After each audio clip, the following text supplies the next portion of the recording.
Hello, welcome to Salisbury Cathedral and the daily reflection for the 20th of May. I'm Jackie Molnar, I'm the Cathedral's Executive Director. It's good to have you with me this afternoon. Now, last weekend, despite the inclement weather, if you remember, I had great joy in walking across Martin Down and also in Garston Wood. They're both places near to where we live and were quite different experiences, but both very special. The area I walked across at Martin Down was big and open, the kind of thing with the wide skies and the ability to see for miles. Despite some heavy downpours, the land was beautiful, fields of yellow rapeseed contrasting with the really rich green of the fields and the grassland.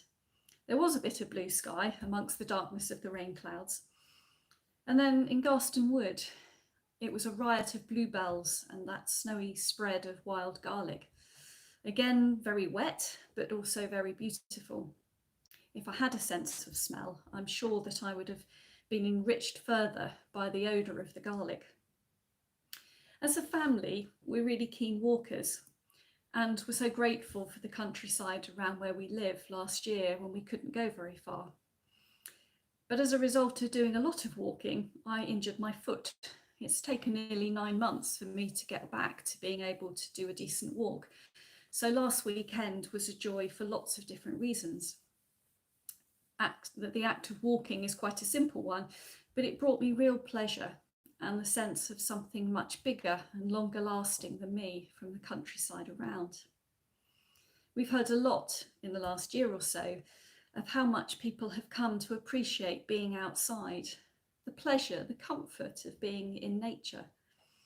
Lockdown and restrictions can't take that away, but rather have accentuated it, and I hope made more of us aware of the importance of the environment and the way that we need to care for it.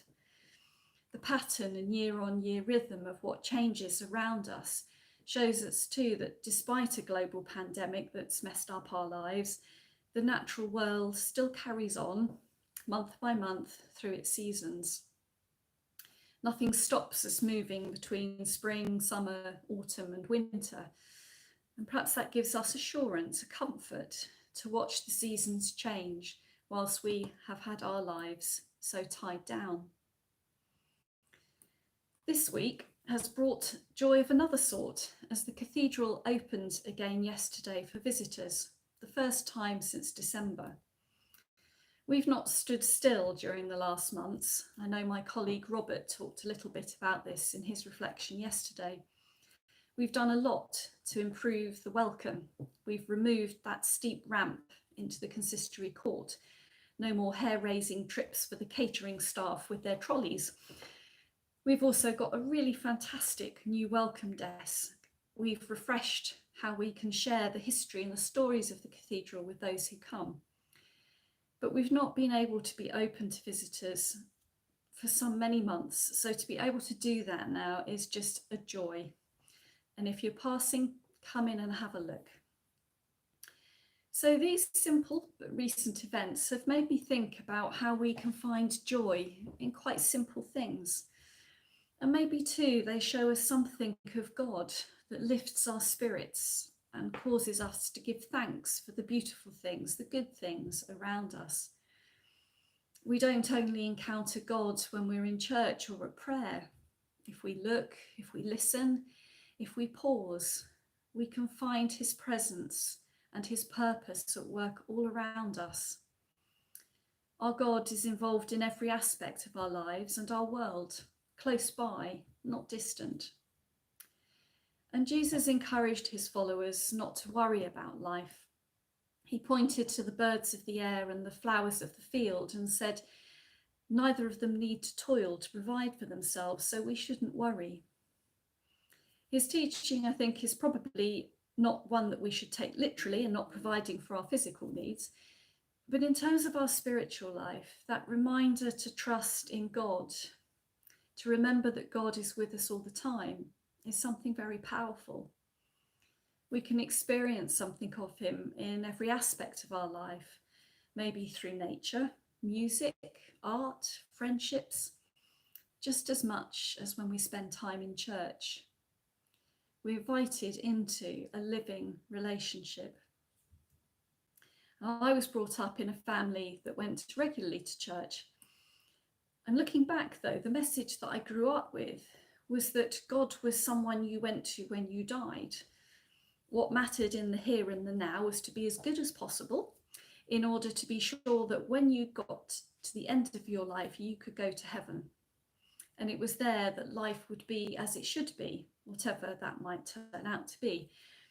But any sense of having a relationship with God now was pretty small.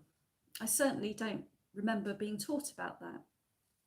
I grew up with a very solid understanding of what the Bible taught, the impression that I needed to be active in church and do the right thing.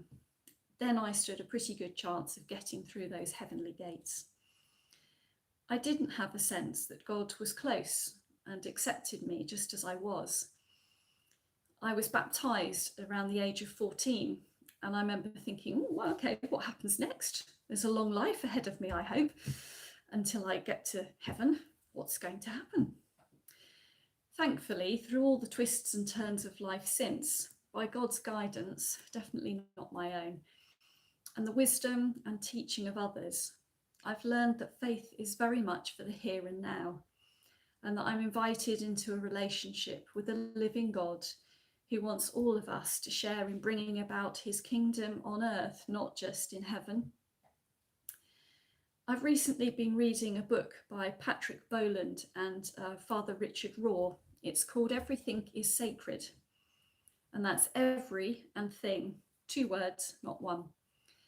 It has about 40 reflections and practices which link back to Richard Raw's book called The Universal Christ. Certainly worth the read if you want something to look at.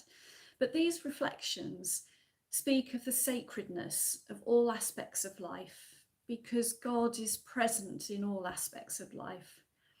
This world is his world, and we can find him in it in all kinds of ways. We're not separate from him. There's no need to wait till we get to heaven to know the fullness of life that is offered to us as people of faith. Patrick Boland and Richard Raw encourage those who read these reflections to think about and recognise the inherent sacredness of the world. Ordinary experiences of nature can help us to develop a sense of reverence, of wonder, and remind us how interconnected we are. My walks of last weekend were just such an opportunity, and the joy that I had from them also reflected something of whom God is and the beauty of his creative nature. One thing that's really struck me in these reflections has been something that Richard Raw wrote, in which he said, faith at its essential core is accepting that we are accepted. There's nothing that we can do or strive to achieve that will make God accept us. He already does, and he wants us to know that in the here and now as we live our lives. So maybe we need to stop a bit more often, to look around us.